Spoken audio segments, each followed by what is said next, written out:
Biya Kamal ka Nuer Online TV channel. Bana rieka ndana chitore which ka South Sudan bukona ling. Take a traffic officer.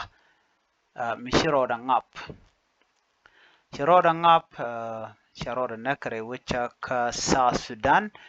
Bana mtuwa gwas me banje kulinga duwabadin ngap roda ga jamo jen gore no benyo ga yakelo. Kan kono nyamre leriti gore je en wode yen nwakani kokin. Gwaye lerban lingwasa me chala duwenene a lot traffic police no Michel Shude Thomas Tito te garune jan dang de gudi die charoda ngap charoda moy ke rock chalan ngwede re wicha ka to read town ke Eastern Equatorial State no charoda ngap wajen shaga ke shemane ke Eastern Equatorial State men te gujla option ga je wo baroda nak jen ledena mo Eastern Equatoria Chiram dana la kur ki director dung traffic police mitre wichin winimi chejilaro nena la duwa badana nga bro daga je officer men traffic officer men mitre wike South Sudan quite keje wa na clear information kata dana nga bro de je duno sha jingni je no jen charoda ngap wa nga bro de ke 4 am tangwan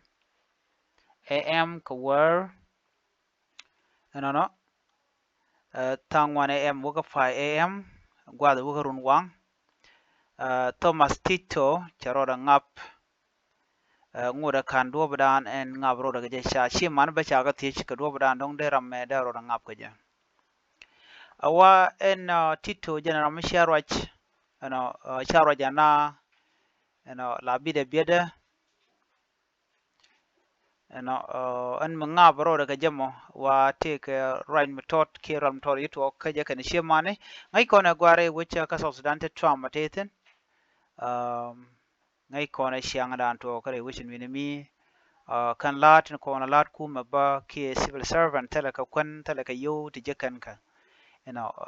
kala shi manana la kan na pressure no ngundwor nguname no mala beje shala do budan daro ngap ka je dong daro shaje pressure shi mane dunong wada kan do badan en dong de mu da to waje kan nga je nyok chagu je no neme dara shi salary la dara dung ko dong kan kap ko yo la yurun ko na kap ke shermen chalar won alarik diala to ko wi ke so dani ko na ngap ko rodien kaneti dong lat ka pan kalat ka kume dino tele yo shirka officer ko na ngap ko rodien ko manine ko na dini bo ngap ko rodien ko na pele traffic police ro ngap ta danan kan yo kan ngun ke jebo larik la nonga jem nu guyena no nei wan tamre wi ka so Sudan shi widien wo chre kuma ka choja dan shuchen ka ja long re kuma ka jen guyena men tam ku nei timo la lat pan ken ko na ko rodien shi ka jen traffic officer me chala dong da kwishe mane duno da kwishe mane pan duno wow jen la da ka tele yo ke tele kwan ko provide ko shi mane ko tele dor kan woda ba ramillet ka kume na me jen da na gode nyo ayekel lerdian gwazam de ko na ling te ga dol ma tot mi shi dungde cheje okay de lardi she dunde cheje ngograr dung dab ko de dol dol mo re wikerumbek wajen take mental issue ka dol ko na lames ka tram dol ki met kan ka tap dit wajen te kariek meteja jen nan dol mo te ko runi jen dangro badak runga te jen dangro badak mo wajen take mental issue take je che manu de che jong okrar che jong ogyo no wakane gimke lew duno che dune che jong ok number 2 ka rewich Kurumbek hospital ka kan tin kon la walen kon matke ko shiran che dune de ngok bang mitio tikrek wa cha dune cha coach me mishro da lat ajeno gar kontin tekariktin ko maska tap gor jeno bi agatit ko riudien dial de ran mishra me da jalat ma kane kon kep gwa ke kana kon kep